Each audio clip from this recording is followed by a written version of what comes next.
Chapter 9. Controversies and Debates. 9.1 Pornography, Liberation or Exploitation. The debate over pornography is one of the most polarizing in discussions of human sexuality. On one side, proponents argue that pornography is a form of sexual liberation, a way for individuals to explore fantasies and enjoy a variety of sexual expressions. On the other, critics contend that pornography often leads to the exploitation and objectification of those involved, particularly women. Those who view pornography as liberating emphasize the agency of performers and consumers. They argue that adult film actors engage in their work consensually, and that the industry provides a space for sexual exploration that can be empowering for both creators and viewers. Furthermore, they see pornography as a way to destigmatize sex, making it a more accepted part of mainstream culture. Opponents of pornography, however, highlight the industry's darker aspects, including the coercion and abuse that performers may face. They also point to the unrealistic depictions of sex that can shape unhealthy expectations and attitudes, particularly among young people who may not receive comprehensive sex education. The impact of pornography on relationships is a contentious point. Some claim that it can enhance sexual experiences for couples by introducing new ideas and sparking desire. Others believe that it can create unrealistic standards and lead to dissatisfaction with real-world sexual relationships, sometimes contributing to their deterioration. Economically, the porn industry is a multi-billion-dollar enterprise with a global reach. This economic clout raises questions about the motivations behind the production and marketing of pornography. While it generates significant profits, there is an ongoing debate about whether these economic benefits justify the potential social costs.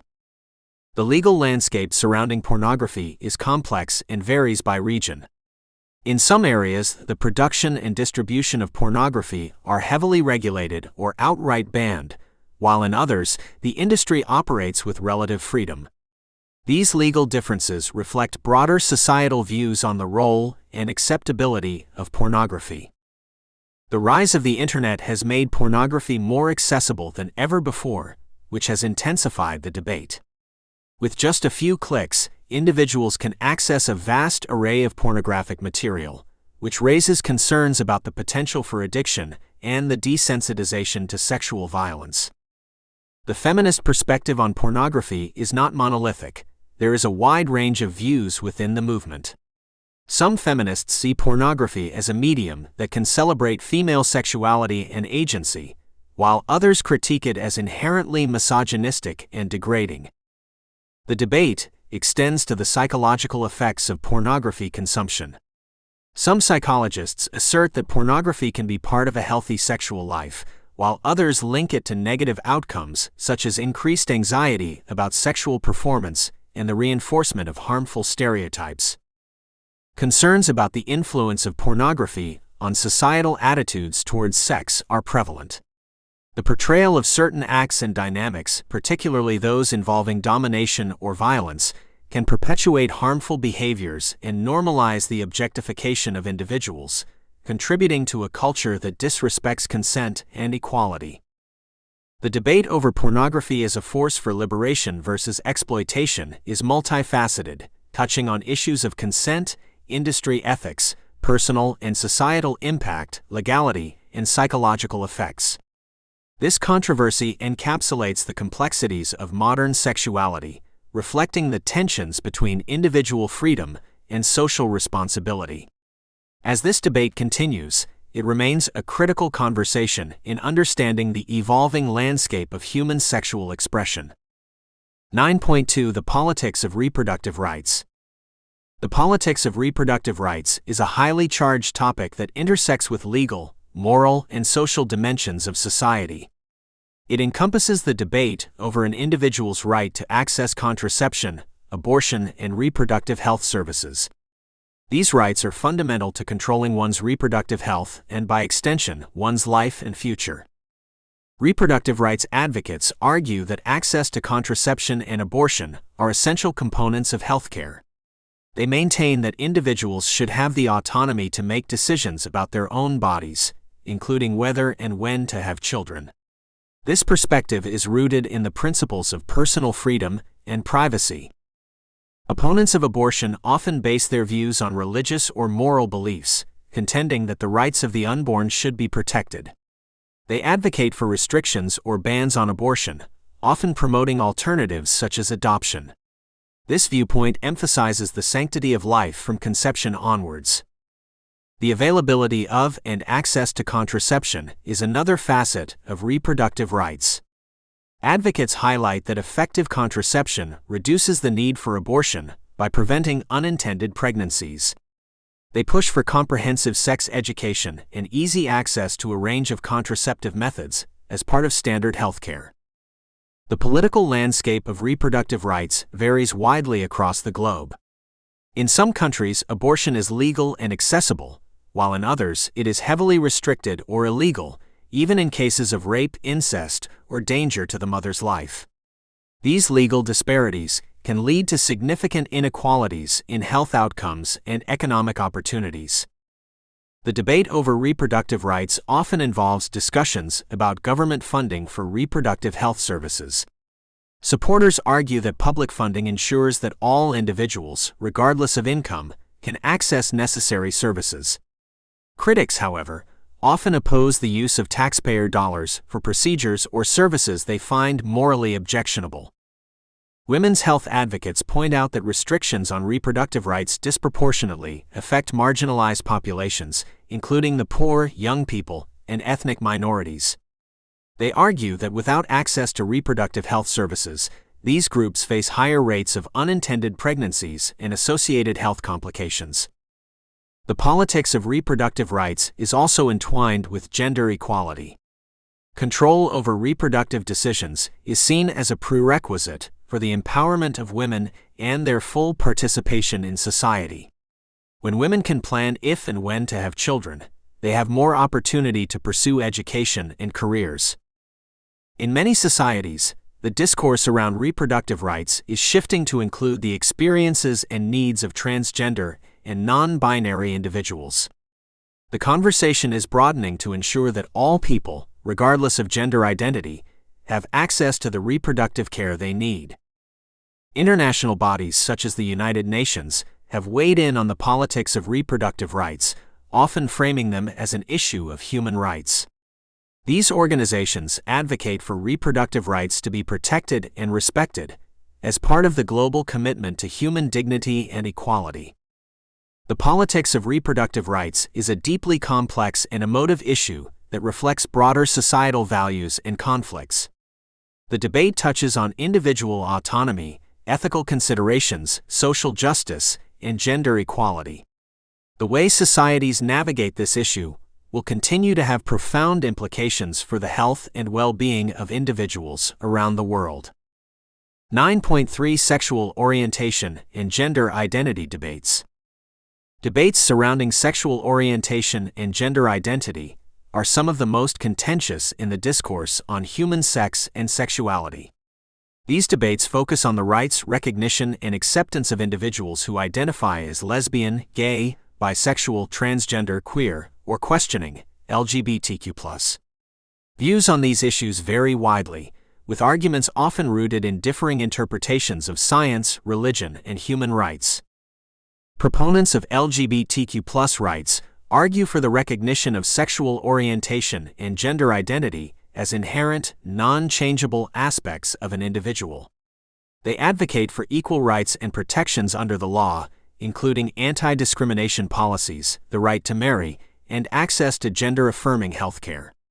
They assert that acceptance and legal recognition are critical to the mental and physical health of LGBTQ+ individuals.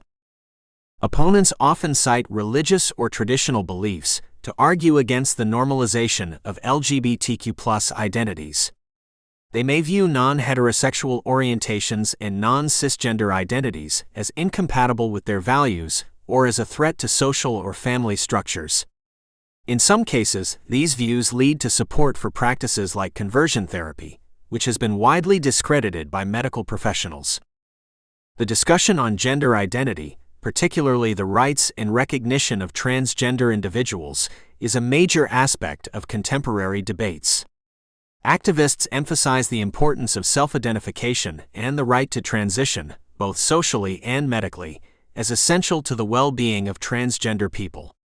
Critics often challenge these views, citing concerns about the implications for sex-segregated spaces and competitions. The use of pronouns and names that align with an individual's gender identity is a key issue in these debates. Advocates for transgender rights argue that using a person's chosen pronouns and names is a matter of respect and recognition of their identity. Refusing to do so is often seen as a denial of the individual's humanity and agency. The education system has become a battleground for issues of sexual orientation and gender identity. Debates rage over whether and how topics like same-sex relationships and gender diversity should be included in school curricula. Advocates for inclusion argue that education fosters understanding and acceptance, while opponents often claim that it undermines parental rights or traditional values. In the medical field, discussions revolve around access to healthcare for LGBTQ+ individuals. This includes not only gender-affirming treatments for transgender individuals, but also broader issues of non-discrimination in healthcare settings. There is an ongoing push for medical providers to be knowledgeable and sensitive to the specific health needs of LGBTQ+ patients. At the international level, the rights of LGBTQ+ individuals vary dramatically. In some countries, same-sex relationships are criminalized, while in others, there is substantial protection and recognition of LGBTQ+ rights. These discrepancies are often at the center of international human rights discussions. The representation of LGBTQ+ individuals in media and popular culture is another point of debate. While there has been a significant increase in visibility, there is contention over whether this representation is accurate and fair, or if it perpetuates stereotypes and misconceptions. The intersectionality of sexual orientation and gender identity with other aspects of identity, such as race, religion, and class, adds complexity to these debates. Individuals at these intersections may face compounded forms of discrimination, necessitating a more nuanced approach to advocacy and policy making. The debates over sexual orientation and gender identity are multifaceted and deeply influential in shaping societal attitudes and policies. These discussions are critical in the movement towards a more inclusive and equitable society that respects and values diversity in human sexuality and identity. As these debates continue, they will undoubtedly play a central role in the evolution of social norms and legal frameworks worldwide. 9.4 The debate over sex work legalization. The debate over the legalization of sex work is a complex and divisive issue, encompassing a wide range of opinions and arguments. At the heart of this debate is the question of whether sex work should be considered a legitimate form of labor, and as such, subject to regulation and legal protection, or whether it is inherently exploitative and should be prohibited. Advocates for the legalization of sex work often argue from a standpoint of harm reduction and workers' rights. They contend that criminalizing sex work stigmatizes and marginalizes sex workers, making them more vulnerable to violence and abuse. Legalization, they argue, would allow sex workers to access health services, work in safer environments, and seek legal recourse against exploitation. Opponents of legalization typically argue from a moral or ethical perspective, viewing sex work as intrinsically degrading and harmful to both individuals and society at large.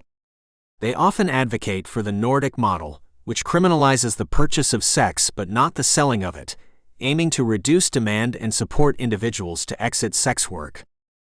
The intersection of sex work and human trafficking is a critical point in this debate.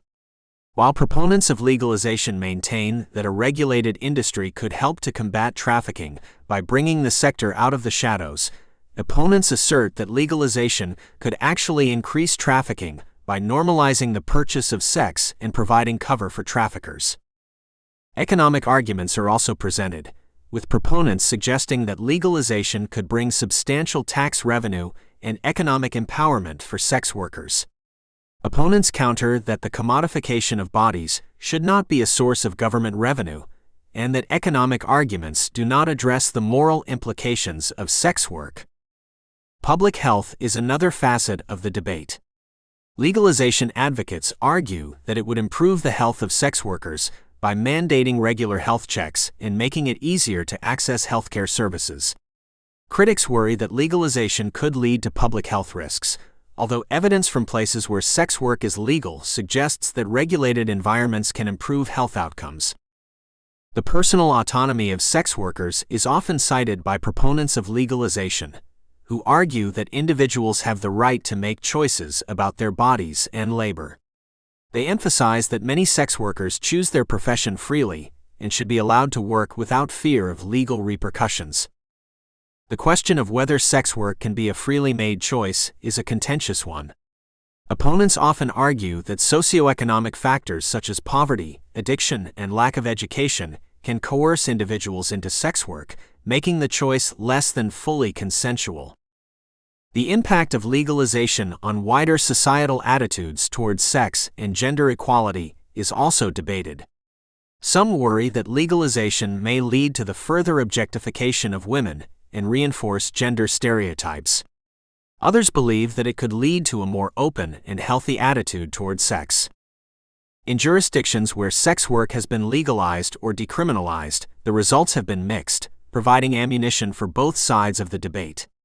Some studies suggest improvements in the safety and health of sex workers, while others indicate ongoing challenges, such as continued stigma and uneven enforcement of regulations. The debate over the legalization of sex work is multifaceted, touching on issues of rights, ethics, public health, economics, and social values. As this debate continues, it remains an essential discourse in the conversation about human sexuality, personal autonomy, and labor rights. The path forward is likely to require careful consideration of all these factors, with the well-being of sex workers as a central concern. 9.5 Sex education. Abstinence versus comprehensive. The debate between abstinence only and comprehensive sex education in schools is a significant controversy in the realm of sexual health. This debate centers on the question of what approach is most effective in equipping young people with the knowledge and skills necessary to make informed decisions about their sexual health. Proponents of abstinence-only education argue that it is the only foolproof way to prevent unintended pregnancies and sexually transmitted infections, STIs. They often base their stance on moral or religious grounds, promoting the idea that sexual activity should be reserved for marriage. This approach typically excludes information on contraception and safe sex practices, emphasizing instead the benefits of abstaining from sex until marriage. Critics of abstinence-only education point to research suggesting that such programs are not effective at delaying sexual initiation or reducing the rates of unintended pregnancies and STIs among teenagers. They argue that abstinence-only education fails to provide young people with comprehensive information about their bodies, relationships, and the full range of options available to manage their sexual health. Comprehensive sex education, on the other hand, includes information on a broad spectrum of topics related to sexuality, including human development, consent, contraception, pregnancy, STIs, and healthy relationships. Advocates believe that this approach empowers young people to make informed choices about their sexual behavior, whether they choose to be sexually active or not. Supporters of comprehensive sex education argue that providing young people with factual and unbiased information encourages responsible behavior. They contend that such education reduces the stigma around discussing sexual issues, which in turn can lead to earlier detection of health problems and increased use of health services. One of the core arguments for comprehensive sex education is that it respects the rights of young people to accurate information about their health. This perspective holds that education should prepare individuals for all aspects of life, including sexuality, which is a natural part of human development. Detractors of comprehensive sex education often express concern that discussing sex and related topics in a school setting may encourage sexual experimentation. They worry that providing information about contraception and safer sex could be interpreted by students as an endorsement of sexual activity. The role of parents and guardians in sex education is another point of contention. Some argue that discussions about sex should primarily take place at home, tailored to the values and beliefs of each family. Others maintain that not all children receive this guidance at home, and that schools play a crucial role in ensuring equitable access to information. The effectiveness of both approaches is often measured in studies and reports that look at outcomes like rates of teenage pregnancy and STI transmission.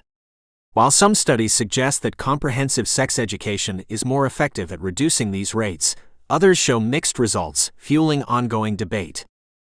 Cultural and community norms heavily influence the implementation of sex education programs.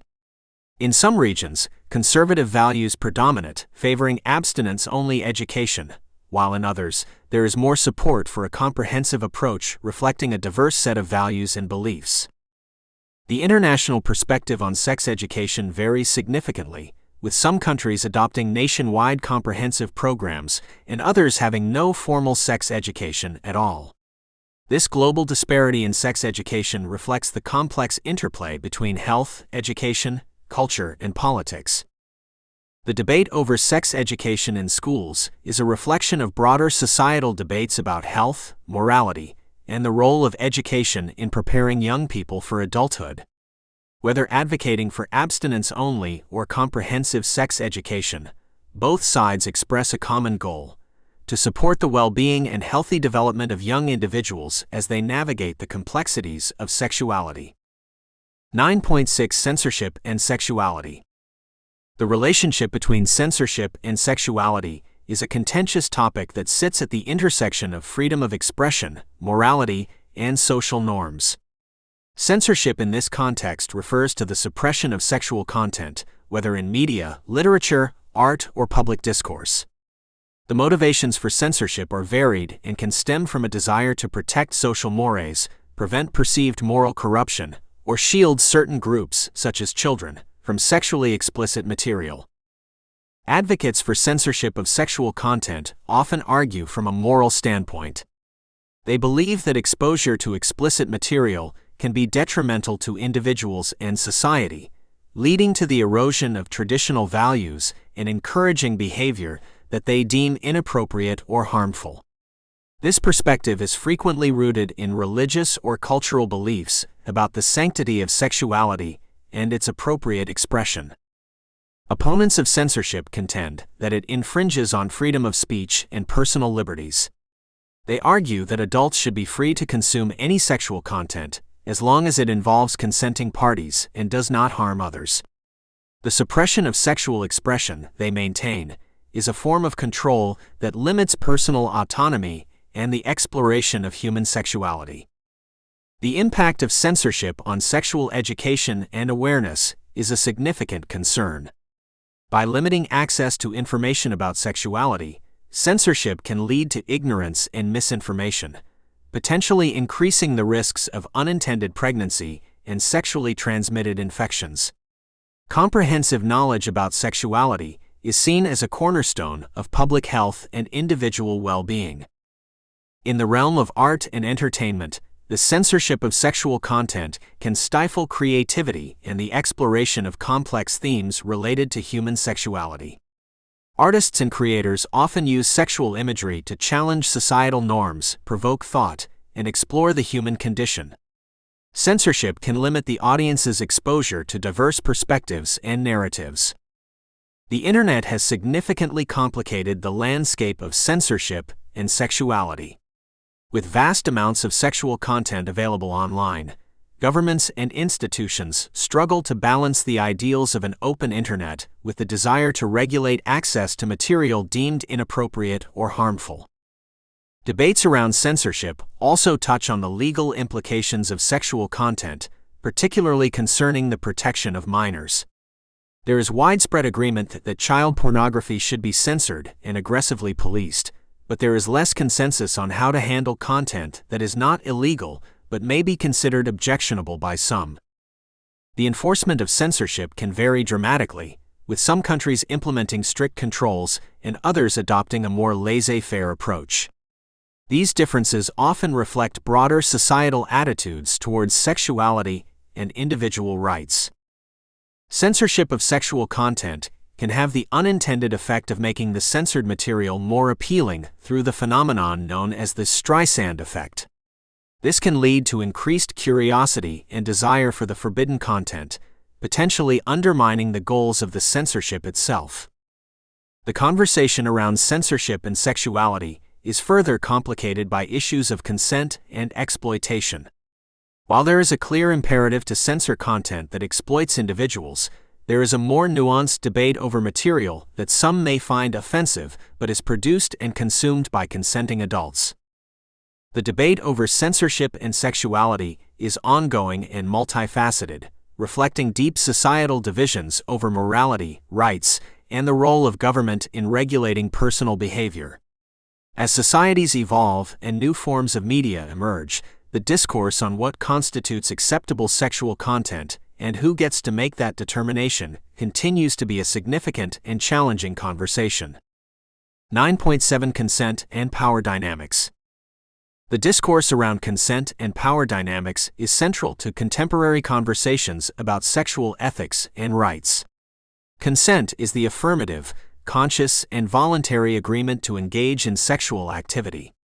It is not merely the absence of a no, but the presence of a clear and enthusiastic yes.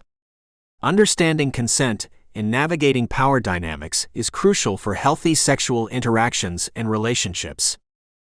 The importance of consent is underscored by the principle that all individuals have the right to autonomy over their own bodies. This means that every person has the right to choose whether to participate in a sexual act, to change their mind at any time, and to have their decisions respected by others. Consent cannot be assumed from silence, previous sexual encounters, or the existence of a relationship. Power dynamics can complicate consent, as imbalances of power may influence an individual's ability to give or withhold consent freely. Power can stem from differences in age, status, wealth, authority, or dependency. Recognizing these dynamics is essential in assessing whether consent is truly given freely and without coercion.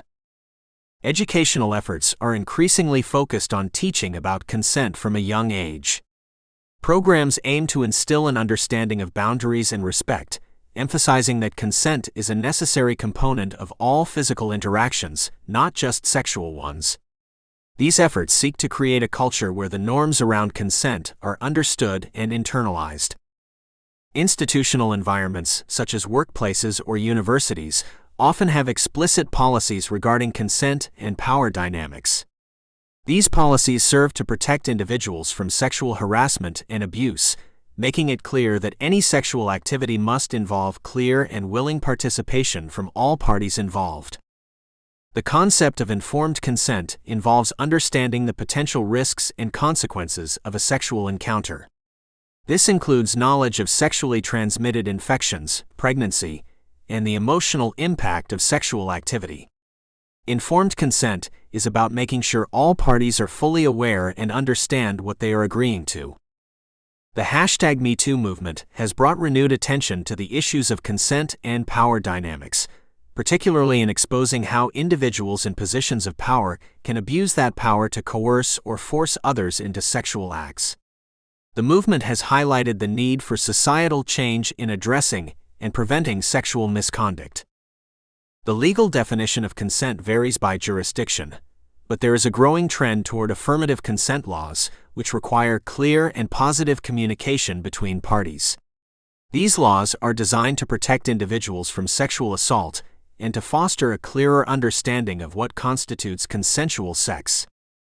Consent is an ongoing process, not a one-time question. It must be established and can be revoked at any stage before or during a sexual encounter. It is an essential practice for every sexual activity, every time, to ensure the participation is enthusiastic and mutual. Despite the increasing emphasis on the importance of consent, there are still areas of society where the concept is not fully understood or respected.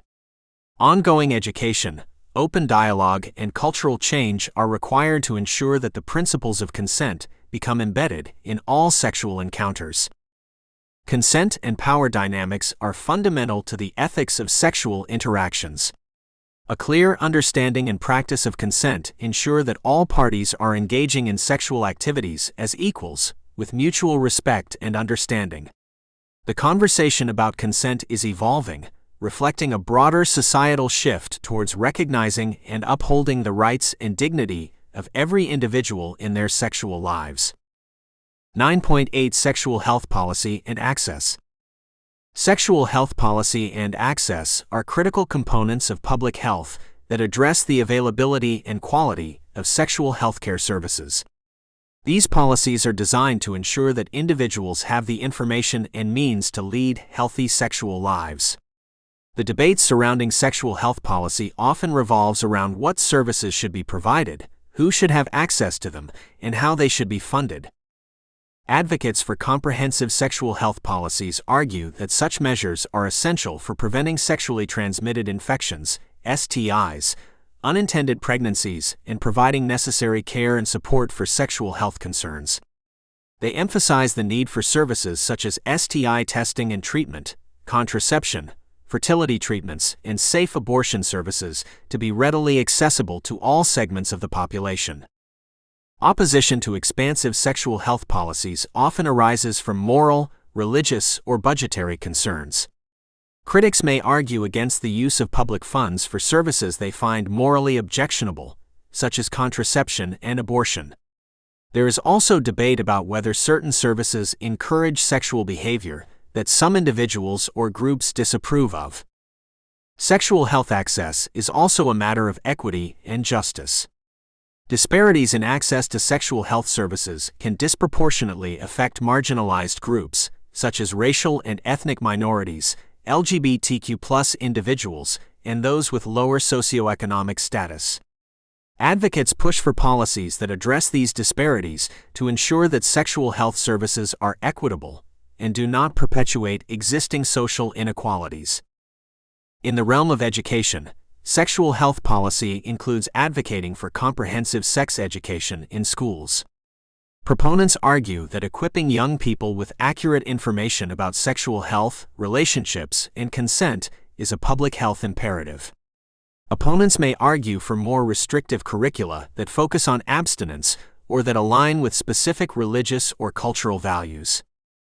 The role of international organizations and agreements, such as the World Health Organization's guidelines on sexual health, is often cited in policy discussions.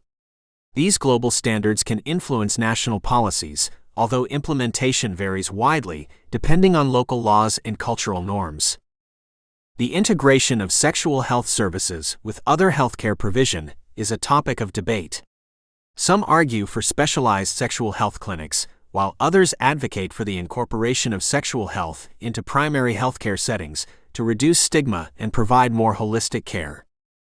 Policies regarding the advertising and marketing of sexual health services and products are also debated. While some argue that open marketing can demystify and promote important health services, others are concerned about the potential for such marketing to be misleading or inappropriate, especially if not strictly regulated. In some regions, there is a movement towards the decriminalization of HIV transmission to reduce stigma and discrimination against those living with HIV/AIDS. This shift in policy is based on evidence that criminalization does not prevent transmission and may actually deter individuals from seeking testing and treatment. The use of technology in sexual health services, such as telemedicine consultations and online prescription services, is expanding. These technologies can increase access to sexual health services, especially for individuals in remote or underserved areas. However, they also raise questions about privacy, security, and the digital divide.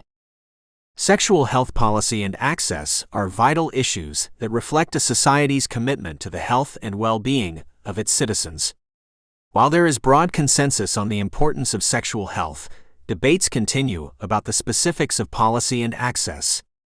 These debates are shaped by ethical considerations, social values, and the ongoing challenge of providing equitable healthcare for all. 9.9 Technology's Impact on Intimacy.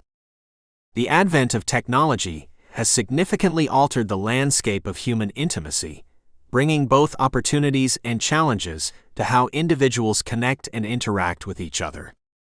These changes are profound and multifaceted, affecting various aspects of relationships and sexual dynamics.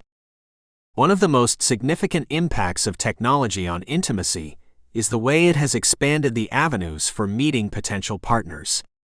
Online dating platforms and social media have made it possible to connect with people beyond one's immediate social and geographical circles.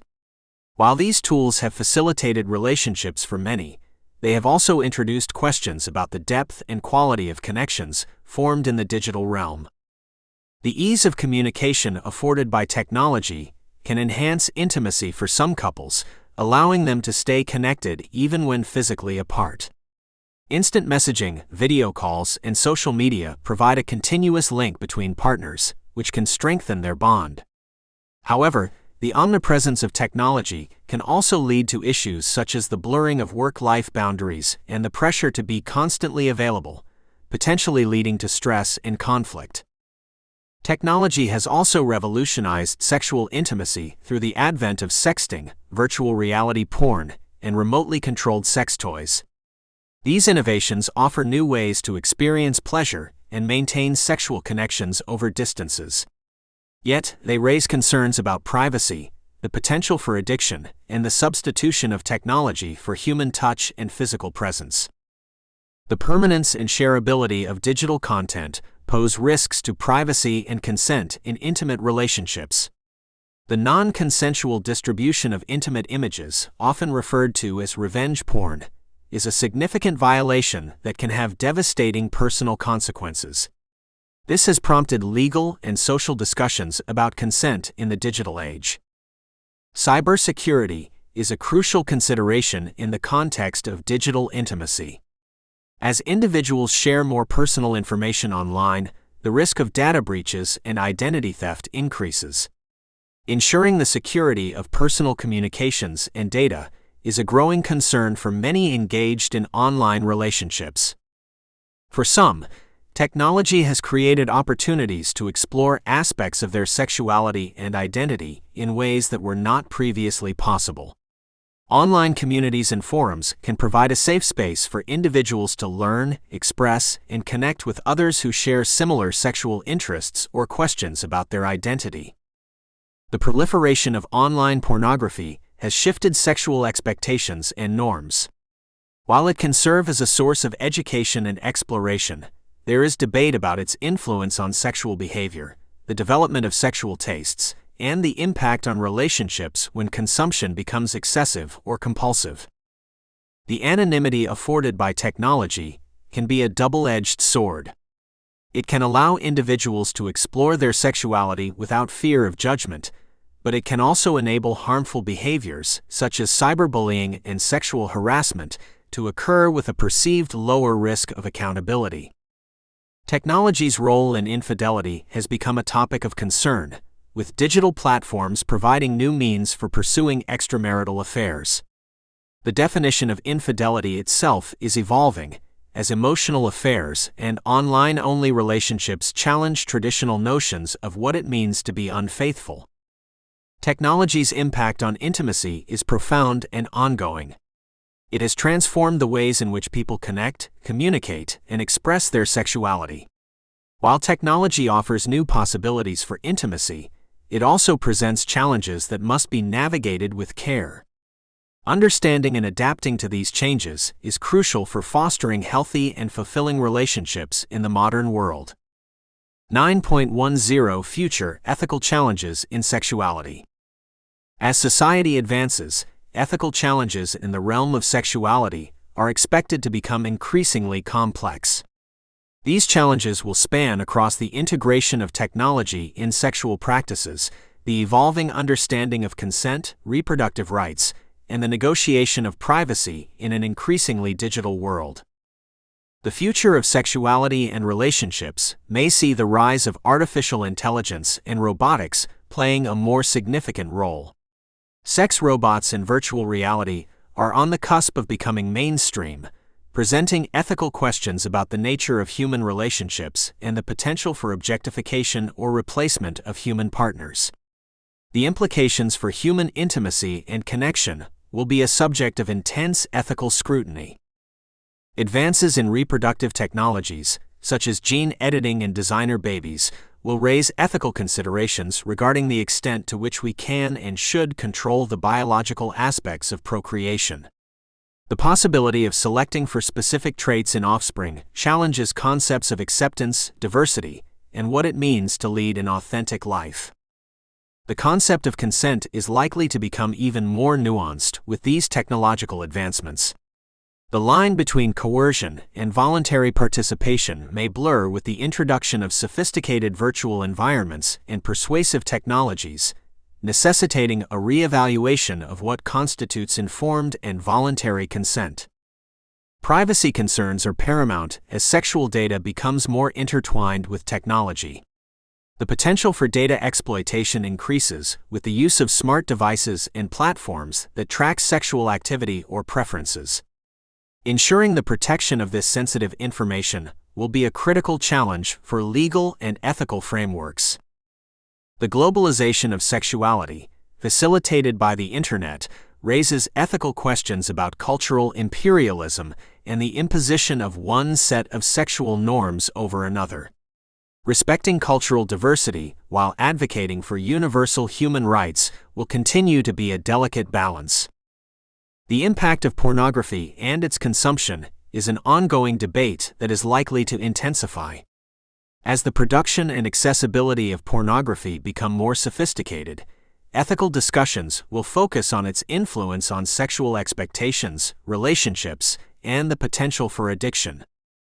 Ethical challenges will also emerge from the ongoing struggle for LGBTQ+ rights and recognition. As new understandings of gender and sexual orientation develop, society will be tasked with ensuring equitable treatment and addressing discrimination in all its forms. Sexual health policy will continue to be a hotly debated topic, with ethical considerations around access to contraception, abortion, and sexual health education being central issues. Balancing individual rights with public health objectives will be an ongoing challenge. The commercialization of sexuality, particularly through the sex industry and advertising, will pose ethical questions about the commodification of the human body and sexual experience. Discussions will focus on where to draw the line between free enterprise and exploitation.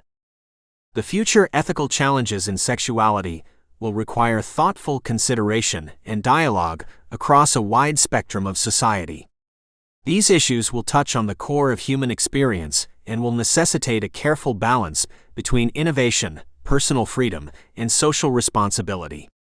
As we navigate these challenges, the need for empathy, respect, and an adherence to human rights will be paramount.